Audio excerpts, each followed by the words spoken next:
चर्चा में मैंने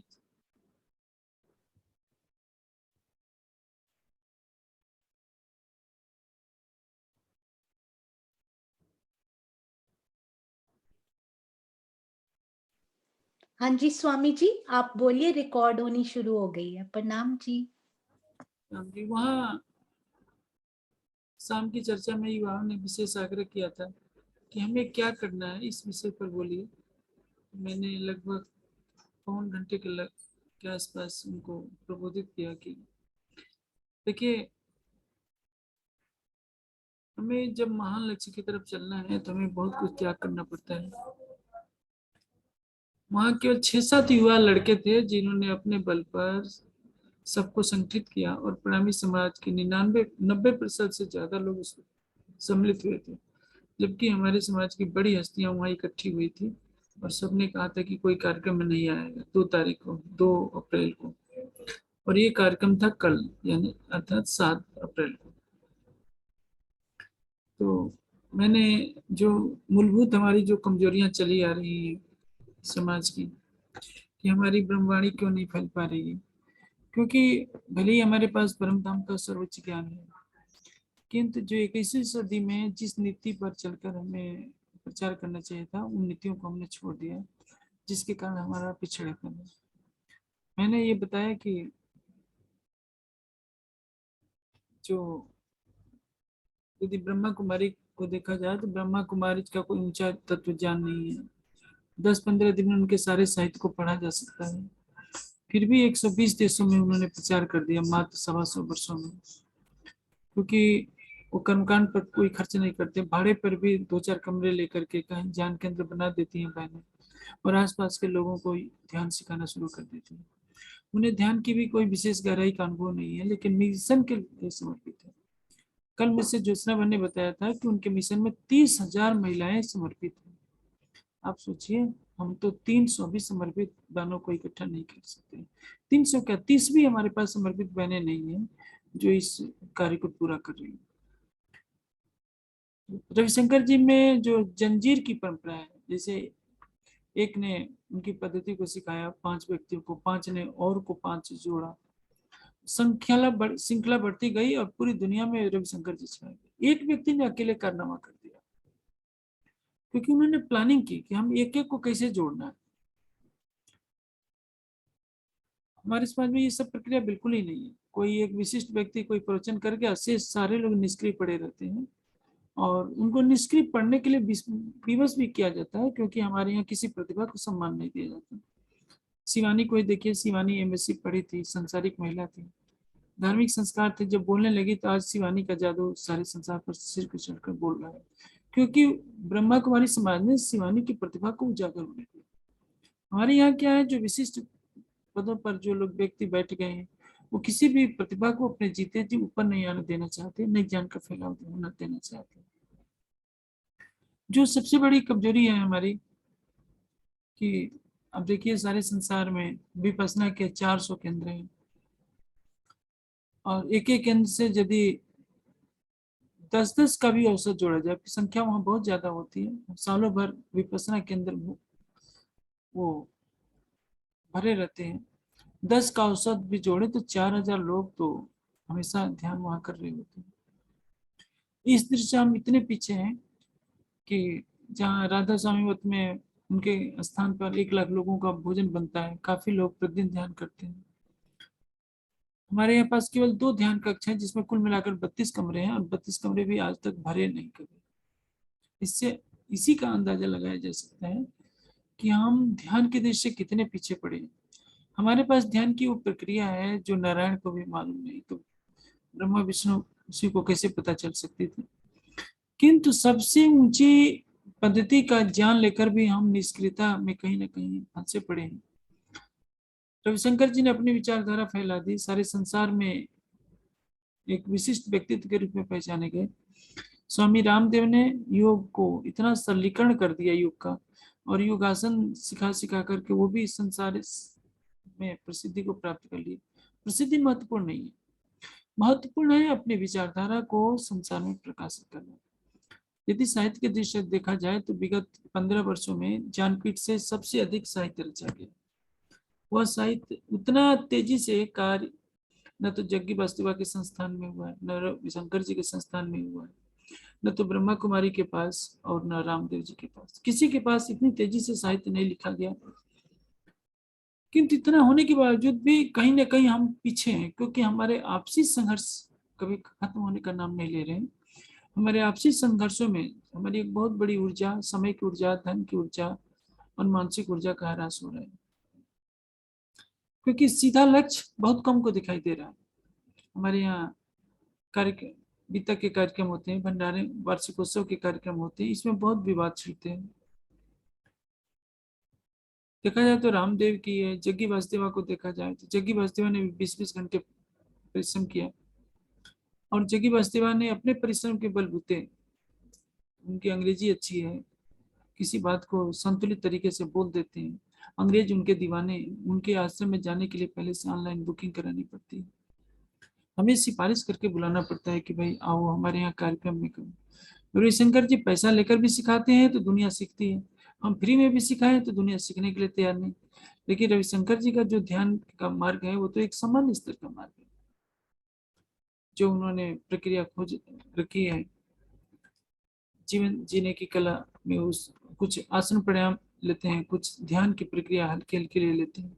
आज दुनिया उन पर बहुत अधिक भाव रखती है, क्योंकि उन्होंने प्रस्तुतिकरण बहुत सरल तरीके से किया और आधुनिक युग के अनुकूल किया। हमारी प्रस्तुतिकरण की जो प्रक्रिया है वो पुराने ढंग की है, हम आधुनिक युवा वर्ग को उसकी तरफ आकर्षित नहीं कर पा रहे हैं। इसलिए समय के प्रवाह में हम न चलने के कारण बहुत पीछे रह गए हैं। कम से कम हम आगे न बढ़े तो बराबरी पर तो रहें, और इसके लिए बहुत अधिक त्याग करना पड़ेगा। मैंने कल युवाओं को कहा कि युवा वर्ग को चाहिए कि बड़ों का सम्मान करें, और बड़ों का कर्तव्य है कि युवाओं पर अपना वरद हस्त रखें और अपने अनुभव का लाभ दें। यदि हर कोई अपने अपने अहम को लेकर खड़ा हो जाएगा तो कहीं ना कहीं मिशन पिछड़ता हुआ दिखता है। क्योंकि मैं जिस भी कार्यक्रम में जाता हूँ, प्रणामी समाज से या और रतनपुर ग्रुप से कुछ विवाद की बातें तो होती ही है, सरसावा ग्रुप के भी कई कार्यक्रम होते हैं, वहां भी कितने विवादों को मुझे सुलझाना पड़ता है। इन विवादों को देखकर मुझे लगता है कि हमारी नियत में क्या विवाद ही विवाद है, हम लक्ष्य पर ध्यान क्यों नहीं दे रहे हैं। जैसे कि अभी बड़ोदरा में कार्यक्रम हुआ था, उसमें कुछ किचकिच हुई थी, तो मुझे कष्ट भी था कि जिस महान कार्य के लिए हम इकट्ठे हुए हैं उस पर ध्यान कम जा रहा है। हम अपनी ऊर्जा को ऐसे ही व्यर्थ करते रहेंगे तो क्या होगा, समय तो बीतता जाएगा, समय कभी किसी की प्रतीक्षा नहीं करेगा। जो कोई मिशन लेकर खड़ा होता है, चाहे गौतम बुद्ध लेकर के चले अपना उद्देश्य, स्वामी श्रद्धा न लेकर के चले अपना उद्देश्य, उन्होंने भी केवल 8 विद्यार्थियों से उन्होंने गुरुकुल कांगड़ी विश्वविद्यालय की स्थापना की थी। अपने 2 बच्चों को सबसे पहला विद्यार्थी बनाया और उनको ब्रह्मचारी बनाकर पढ़ाना शुरू किया। धीरे धीरे वो संख्या बढ़ती गई। आज गुरुकुल कांगड़ी विश्वविद्यालय एक केंद्रीय विश्वविद्यालय के रूप में है, और उस गुरुकुल कांगड़ी विश्वविद्यालय से हजारों वेद के स्नातक निकले। ऐसे भी क्रांतिकारी निकले जिन्होंने फांसी के फंदे को हंसते हुए अपने गले में अपने हाथों से डाल लिया, जो वहां फांसी का चढ़ाने वाला होता है, जल्लाद उसको छूने भी नहीं दिया। वो भी आश्चर्य कर रहा था कि इन ब्रह्मचारियों में आजादी के लिए कितना जुनून है कि वेद मंत्र गा रहे हैं और हंसते हंसते फांसी का फंदा अपने हाथों में डाल लेते हैं। ज्ञानपीठ में रज जी की कृपा से हर तरह की सुख सुविधाएं मिलती है, फिर भी कोई समर्पित होकर विद्वान बनने के लिए तैयार नहीं होता। उस समय को हम याद करें जब 5,000 सुंदर साथ घर द्वार छोड़कर श्री जी के साथ निकल पड़े थे, और उन्होंने ये नहीं सोचा कि अब हम श्री जी के साथ हैं तो कैसे कैसे कष्ट झेलने पड़ेंगे। जहाँ झाबुआ में कार्यक्रम हो रहा था, वहाँ का तापक्रम उस समय 42 सेंटीग्रेड था दोपहर को, गर्म हवा बह रही थी, और जो टेंट था बहुत पतला था। मैंने सबको कहा कि भाई देखिए यहाँ तो कूलर भी लगा लिया है आप लोगों ने, और इससे भी गर्मी तो श्री जी ने झेली होगी जब मध्य प्रदेश के काफी भागों में भ्रमण किए। भिक्षा में जो मिलता था वही श्री जी आहार करते थे। मंदसौर की घटना है, रामनगर की घटना है, औरंगाबाद की घटना है। सब में कितने कष्टों से श्री जी जगह जगह गांव गांव वन वन घूमे, केवल परम धाम की आत्माओं को जगाने के लिए। आज हमारे पास तकनीकी संसाधन बहुत अधिक है, साहित्य का भंडार हमारे पास। उस जमाने में तो कागज को हाथ से बनाया जाता था, किस तरह हाथ से लिखा जाता था, न इतने ग्रंथों की अधिकता थी, न इतनी तकनीकी सुविधाएं थी। फिर भी कितना एक जुनून था कि 5,000 सुंदर साथ घर द्वार छोड़ करके चल पड़े थे। मुकुंददास जी का तो कुछ ही समय पहले विवाह हुआ था, और मैंने सुना है कि विवाह होने के बाद कुछ महीने तक पति पत्नी एक दूसरे को इतने मोह के दृश्य देखते हैं कि परमात्मा की भी उन्हें याद नहीं आती, माता पिता भाई बहन सबको भूल जाया करते हैं, भले ही बाद में उनमें झगड़ा हो जाया करे। किंतु मुकुंद दास जी ने तो अपनी पत्नी से कहा कि मेरे साथ चलना हो तो चलो, नहीं तो मैं तो जा रहा हूँ। पत्नी ने मना किया तो हमेशा के लिए छोड़कर चल दी, और कभी दोबारा पूछा भी नहीं कि तुम किस हालत में हो। उन सुंदर साथ का त्याग था, उस त्याग के कारण उन्होंने भारत के कितने प्रांतों में भ्रमण किया। आप समझिए, राजस्थान, मध्य प्रदेश, उत्तर प्रदेश, दिल्ली तक सब कुछ धावा मारा। उस जमाने में पैदल चलना था, धूप शीत वर्षा के कष्ट झेलने थे, जगह जगह पर औरंगजेबी शासन से मुकाबला करना पड़ रहा था, सेना पीछा कर रही थी। फिर भी परम धाम की वाणी उतरित हुई, सुंदर साथ ने ही बैठे बैठे परम धाम का आनंद लिया। और आज छठे दिन की लीला में हम सुंदर साथ कहीं ना कहीं अकर्मण्यता के शिकार हैं, दिशाहीनता के शिकार हैं। मैं मैंने कल उस बात को पुनः रेखांकित किया कि 5,000 की जमात पन्ना जी में पहुंच चुकी थी।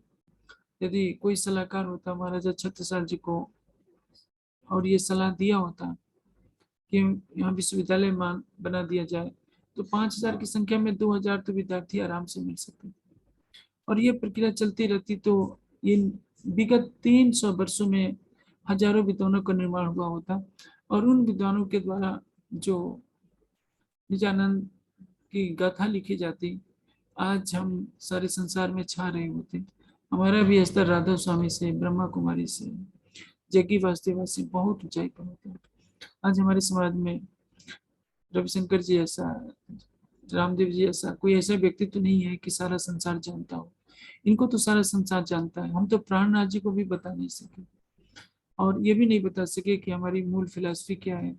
हम सारे संसार को एक सत्य मार्ग पर चलाने की क्षमता रखते हैं, लेकिन वह सारी क्षमता हमारे वाणी में निहित है।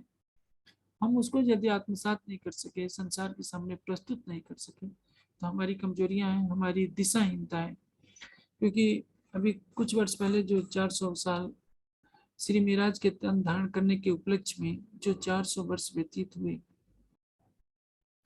उसमें कम से कम 20 करोड़ रुपया खर्च हुआ, और उस 20 करोड़ रुपए से कम एक छोटी सी डिम्ड यूनिवर्सिटी बन जाती, विद्वान तो तैयार होते।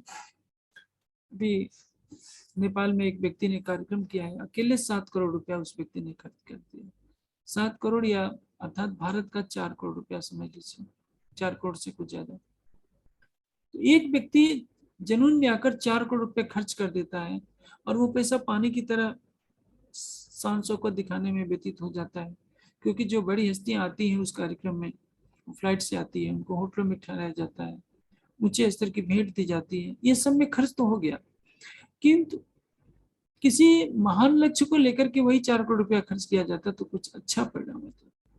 इसी तरह से देखा जाए कि नेपाल में एक भवन बन रहा है, 22 करोड़ रुपया लग चुका है, देवचंद जी के नाम से वो भवन बन रहा है, अभी पूरा भी नहीं हुआ। तो ऐसा ही चल रहा है, कोई वृंदावन धाम बना रहा है, कोई कुछ बना रहा है। शिक्षा के लिए शून्यता है, ज्ञान ही मार्गदर्शन करेगा, भक्ति ही हमारे हृदय में, हमारे हृदय को इस स्तर पर ले जाएगी कि वो राज्य का धाम कहला सके। चितवनी नदारद है, पानी का ज्ञान नदारद है, तो क्या होगा? हम बड़े बड़े महलों जैसे मंदिर बनाते जा रहे हैं, आश्रम बनाते जा रहे हैं, और उसका समाज पर कोई विशेष सकारात्मक प्रभाव नहीं पड़ रहा है। क्योंकि जहाँ मंदिर बन जा रहे हैं, करोड़ों करोड़ों के, 10-10 करोड़ के, 12-12 करोड़ के मंदिर बन रहे हैं, रहने वाले 15-20 वैसे ही रहते हैं, पूजा पाठ होती रहती है। ये पूजा पाठ तो घरों में भी चलती आ रही है, लेकिन जो लक्ष्य होना चाहिए, राधा स्वामी मत क्यों फैला? क्योंकि उनके पास कोई कर्मकांड नहीं, शहर से बाहर जमीन ले लेते थे, एक शेड डाल देते हैं, आज भी 2-3 बाथरूम वगैरह बना दिए, हर हफ्ते उनका कार्यक्रम होता है, भीड़ इकट्ठी होने लगती है, संख्या बढ़ने लगती है और पूरा राधा स्वामी मत का एक केंद्रीकरण है, ब्यास से जो निर्धारित होता है उसको सब लोग मानते हैं। माउंट आबू के निर्देश को पूरा ब्रह्मा कुमारी समाज 120 देशों में सभी ज्ञान केंद्र मानते हैं। उनके कई हजार केंद्र हैं और हम 400 वर्षों में 400 छोटे छोटे बड़े मंदिर बना लिए। वहां से कोई वाणी चर्चा, महीने में एक गोष्ठी होनी है, कुछ आएंगे खाएंगे पिएंगे चले जाएंगे। साल में एक वितक होनी है और 4-5 दिन का या 3 दिन का एक वार्षिकोत्सव हो जाता है, जिसमें भी केवल नाचना कूदना ही रह जाता है। हम ये नहीं सोच रहे हैं कि हम किस युग में जी रहे हैं। हम 21वीं सदी में जी रहे, हम 21वीं सदी में जी रहे हैं। 21वीं सदी में भी आप सोचिए 23 वर्ष बीतने वाले हैं, 22 वर्ष बीत गए, 23वां वर्ष प्रारंभ हो गया। इतना होने के बाद भी हम संसार कैसे चल रहा है इस पर हम जरा भी विचार नहीं करने को तैयार है, तो क्या होगा? संसार की दौड़ में तो हम पीछे रहेंगे। भले ही हमारा ज्ञान परम धाम का है, हम रविशंकर जी से पीछे हैं, रामदेव जी से पीछे हैं, जग्गी वासुदेव से पीछे हैं। हाँ, साहित्य में हम राज्य की कृपा से हम काफी आगे हैं, संगीत में भी हम बहुत आगे हैं, लेकिन जो ज्ञान को फैलाने के लिए जो प्रस्तुतिकरण चाहिए, हमारे पास उच्च स्तर के प्रतिभाओं का अभाव है। हाँ, 2-4 प्रतिभाएं हैं ज्ञानपीठ के पास, लेकिन पूरे प्रणामी समाज में तो उच्च स्तर की प्रतिभाओं का अभाव है जिनकी बोलने की कला लोगों को प्रभावित कर सके। हम प्रभावी समाज में कोई छाप छोड़ने वाले वक्ता तैयार नहीं कर पाए। एक तो महिलाओं को बिल्कुल कुचल दिया गया, उनको शिक्षा से दूर रखा गया, उनको नाचने गाने या शोभा यात्रा में तमाशा प्रदर्शित करने के लिए ही हमने प्रयोग किया। परिणाम यह हुआ कि हमारे समाज में कोई शिवानी की कल्पना नहीं कर सका। यदि कोई आगे बढ़ता भी है तो उसको हतोत्साहित इतना कर दिया जाता है कि कोई भी बहन ये ये बोझ सिर पर उठाने के लिए जल्दी तैयार नहीं होती। और जो होती भी है तो हमारे पास कोई ऐसा व्यक्तित्व नहीं है जो उस प्रतिभा को तराशे कि किस तरह से आगे बढ़ना है। कल के प्रवचन में मैंने इन्हीं समस्याओं की तरफ सबका ध्यान आकृष्ट किया था कि आपसी लड़ाई छोड़कर, तारतम्य का विवाद छोड़कर सबको मिलजुल कर चलना चाहिए। एक लक्ष्य रखना चाहिए कि ब्रह्मवाणी का फैलाव ही हमारे जीवन का स्वरूप लक्ष्य होना चाहिए। ब्रह्मवाणी फैले, चितवनी फैले और हम आपस में प्रेम बनाए रखें। मतभेद हो जाए लेकिन मन भेद इतना नहीं कठोरता के स्तर पर होना चाहिए कि हम किसी की शक्ल देखने को राजी ना हो। यदि हम ऐसा नहीं कर सकेंगे तो संसार को क्या बताएंगे? इसके पहले सवेरे की चर्चा में मैंने वो बोला था कि आंखा खोल तू आप अपनी निरख धनी श्रीधाम, ले खुशवास याद कर बांध बोली प्रेम काम। 4 चरणों में 4 विशेष बातें कही गई है। आगे की चौपाई में और विशेष बात है, प्रेम प्याला में भर भर पीऊं त्रले को इच्छा चुकाऊं, 14 भवन करूं उजाला पूर्ण ब्रह्मांड पे बस जाऊं। कहने को तो ये प्रकाश हिंदुस्तानी की चौपाइयां हैं, लेकिन इसमें बहुत गहरे रहस्य भरे पड़े हैं। इन 2 चौपाइयों के 8 चरणों में जो कुछ कहा है, यदि हमारा समाज एक दृढ़ संकल्प लेकर उसका पालन करे, मैं समझता हूँ पूरे समाज का करूप बदल जाएगा और संसार में जो आज विकृतियां दिखाई दे रही हैं इसमें भी बहुत कुछ परिवर्तन हो जाएगा। किंतु इसके लिए आवश्यक है कि हमारे समाज के बुद्धिजीवी वर्ग को आगे आना पड़ेगा। बुद्धिजीवी वर्ग यदि किनारे बैठा रहेगा तो मात्र किसी मंदिरों और आश्रम के जो जो विशिष्ट अधिपति होते हैं, महाराज जी होते हैं, महंत होते हैं, केवल उन्हीं के भरोसे रहना है कि केवल यही ब्रह्मवाणी ब्रह्मांड में फैलाएंगे, तो इस प्रक्रिया से तो 20-25 हजार साल भी लग जाए तो मुझे नहीं लगता कि सारे संसार में ब्रह्मवाणी फैलेगी। आज हमारे पास तकनीकी सुविधा ऐसी है कि आज चर्चा किए हजारों व्यक्ति तक, लाखों व्यक्ति तक तकनीकी सुविधा के कारण हमारी चर्चा फैल सकती है। हाँ, अब हमें प्रतिभाओं को तराशना है, चाहे 15 साल के बच्चे में है, चाहे 40 साल के बच्चे में, चाहे 60-70 साल के बच्चे में, स्त्री हो पुरुष हो, जिसके अंदर जो प्रतिभा हो उस प्रतिभा को निखारा जाए, उसको आगे बढ़ने का अवसर दिया जाए और वो व्यक्ति भी प्रतिष्ठा के बिना, लोभ और प्रतिष्ठा सबको छोड़कर एक महान लक्ष्य बनाए कि हमें राज्य की ब्रह्मवाणी को फैलाना है। इसके बदले न तो हमें धन चाहिए न प्रतिष्ठा चाहिए। हमें सिद्धांतों से समझौता नहीं करना है। यदि सिद्धांतों से समझौता करना होता तो एक बार मेरे पास 4,000 करोड़ का ऑफर आया था, उसमें मुझे क्या करना था, सीए को लगा देता और सारा काम निपटा लेता। हमारे पास 1200 करोड़ मिल जाते और 1200 करोड़ में तो 300-300 करोड़ की 4 यूनिवर्सिटी स्थापित हो जाती क्रांति हो जाती, लेकिन वो गलत कार्य था। मैं ऐसा राष्ट्र विरोधी कार्य नहीं कर सकता जो कानून के विपरीत हो, और इस तरह से राष्ट्र की मुख्य धारा से हटकर कानून विरुद्ध कार्य करके यदि विश्वविद्यालय का निर्माण भी करवा लिया जाता, कुछ बच्चे पढ़ने भी लगते, लेकिन जड़ में तो यही रहता कि हमने भ्रष्टाचार के तरीके से ही गलत कार्य किया। इसलिए मैंने सोचा कि चलो भूखे रहेंगे, नंगे रहेंगे, वो स्वीकार है, लेकिन गलत कार्य करके विश्वविद्यालय के निर्माण से कोई धन बचा नहीं होगा, क्योंकि सबके मन में ये तो रहेगा कि गलत तरीके से इसका निर्माण हो रहा है। जबकि ये कार्य काफी बड़ी बड़ी संस्थाएं कर रही है। स्वामीनारायण मत में भी ये सब चल रहा है, राधा स्वामी मत में भी चलता है, गुरुद्वारों में वाले भी जो बड़ी बड़ी संस्थाएं वाले हैं सब ऐसा कर रहे हैं। 30% ले लेते हैं, 70% वापस कर देते हैं। लेकिन ज्ञानपीठ ने कभी भी समझौता नहीं किया। कई कई बार खाते में 5,000 भी रुपये नहीं थे, फिर भी मैं झुका नहीं, मैंने समझौता नहीं किया। उधर से ऑफर से बार बार आग्रह आ रहे थे कि अरे क्या लगता है, आप हाँ कर दीजिए, करोड़ों रुपए हो जाए। मैंने कहा कि नहीं, हमें करोड़ों रुपए नहीं चाहिए। हाँ ये है कि जितनी तेजी से पिछले विगत वर्षों में ज्ञानपीठ ने साहित्य का निर्माण किया है, ये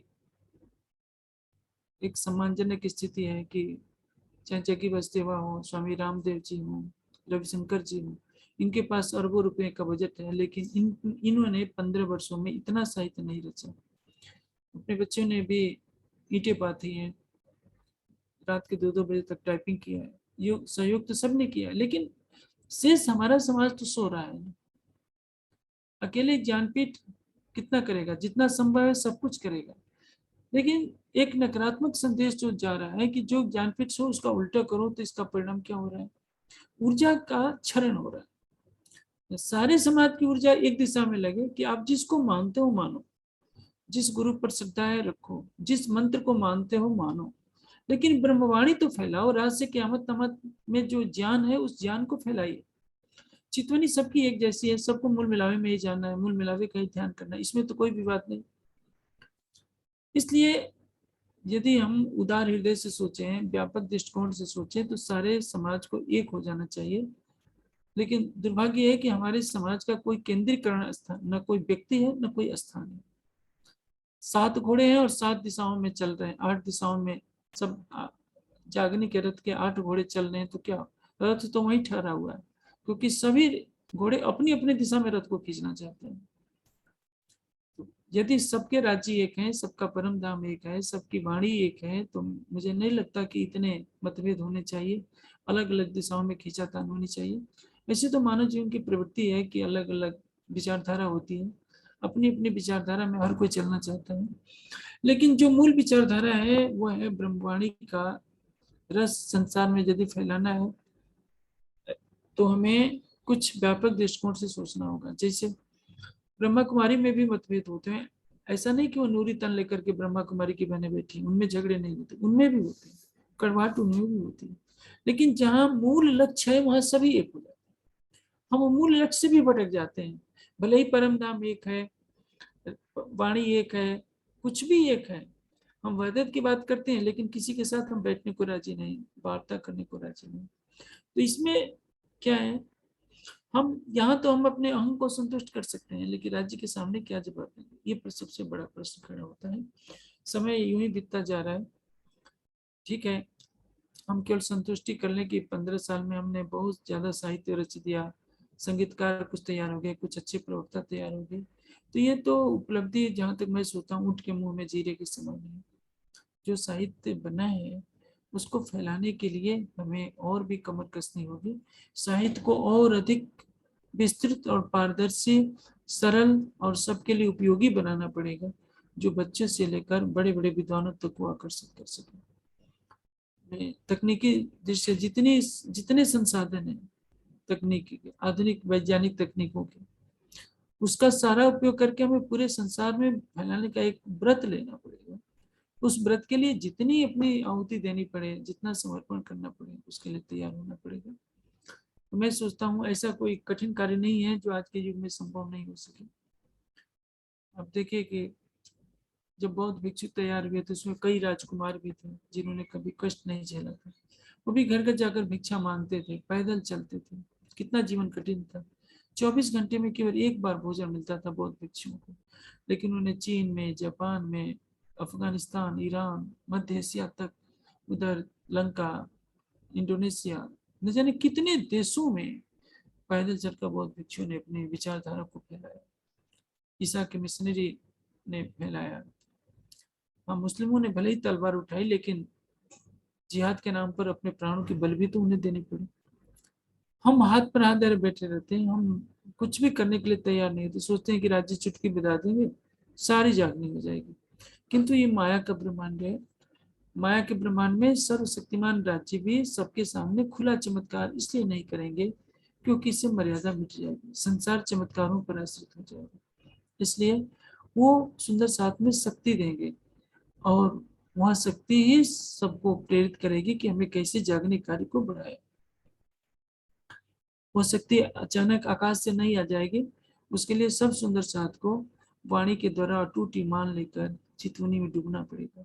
जब हम चितवनी में अपने हृदय का तार राज्य के दिल से जोड़ेंगे, हमारा हृदय जब राज्य से जुड़ेगा, हमारे हृदय में जब युगल स्वरूप के चरण कमल पड़ेंगे, तो जहाँ जितनी शक्ति की आवश्यकता होगी राज्य से मिल जाया करेगी, और हम राज्य की वाणी के उच्च फैलाने वाले उच्च स्तर के सैनिक बनकर के ब्रह्मवाणी को फैलाने में सक्षम हो जाए। उस समय संसार हतप्रभ रह सकता है।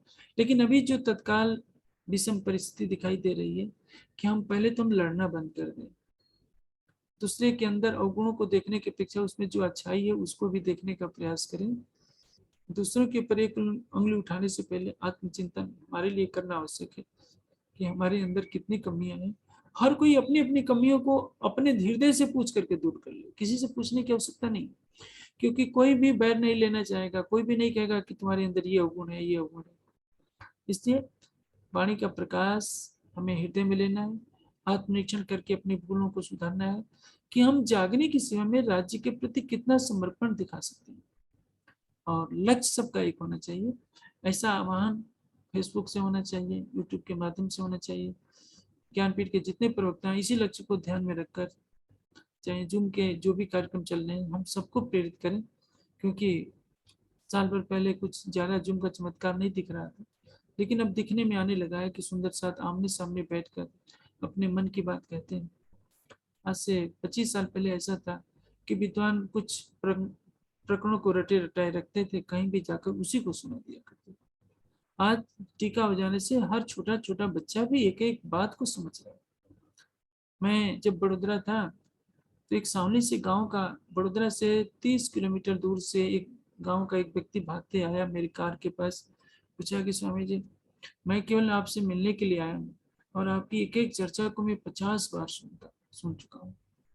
मैं दंग रह गया कि यह व्यक्ति गांव का है, ज्यादा पढ़ा भी लिखा नहीं है, लेकिन जब एक एक चर्चा को 50 बार सुनेगा तो आज से 20-25 साल पहले जो चर्चा का स्तर था सारे समाज में, उसको सुनकर इससे तो कभी भी संतुष्टि नहीं होगी।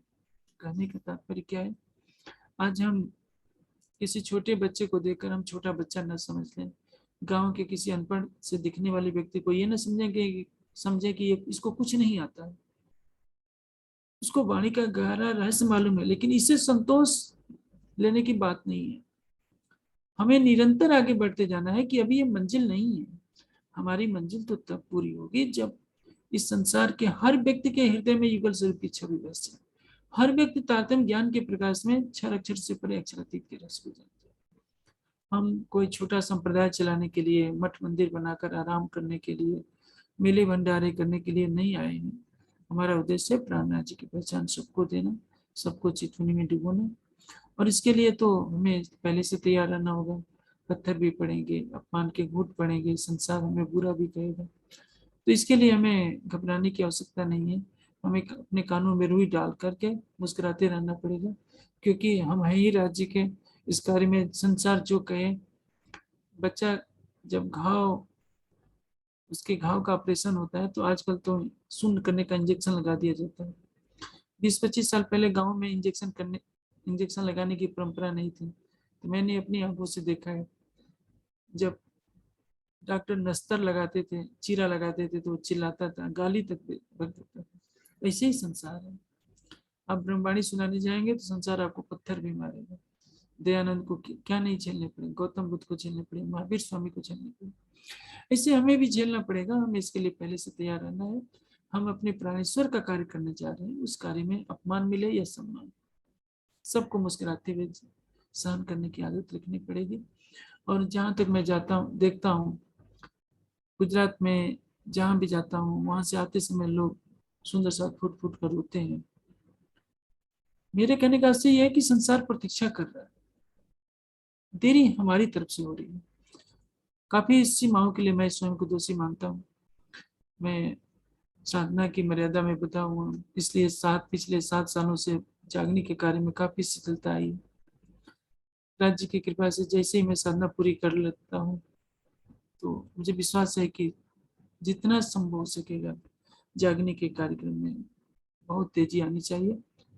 तब तक आप सब सुंदर साथ जिस तरह से लगे हुए हैं, जूम की कक्षाओं को देखकर मुझे बहुत खुशी होती है कि आज छोटे छोटे बच्चे भी चर्चनी के बारे में गहराई से जानने लगे, वाणी के बारे में गहराई से जानने लगे हैं। और ये अंगड़ाई लेते हुए समाज की पहचान है। जब समाज अंगड़ाई लेता है तो ऐसे बाल, युवा, वृद्ध सभी सजग हो जाते हैं। सजगता और संकल्प ही तो लक्ष्य तक पहुंचाता है। यदि हम सजग नहीं होंगे, हमारा संकल्प महान नहीं होगा, उस संकल्प के प्रति समर्पित होने की भावना नहीं होगी, तो हम कुछ विशेष कार्य नहीं कर सकते हैं संसार में। इसलिए अटूट संकल्प, अटूट समर्पण, अटूट श्रद्धा, अटूट विश्वास, अटूट प्रेम और पूर्ण पुरुषार्थ जब हम करेंगे तो जागने का लक्ष्य कुछ ज्यादा कठिन नहीं बन सकता। मैं ऐसा करता हूँ कि सब सुंदर साथ मेरे इस मनोभाव को समझेंगे और उसके अनुसार दृढ़ प्रतिज्ञा करेंगे।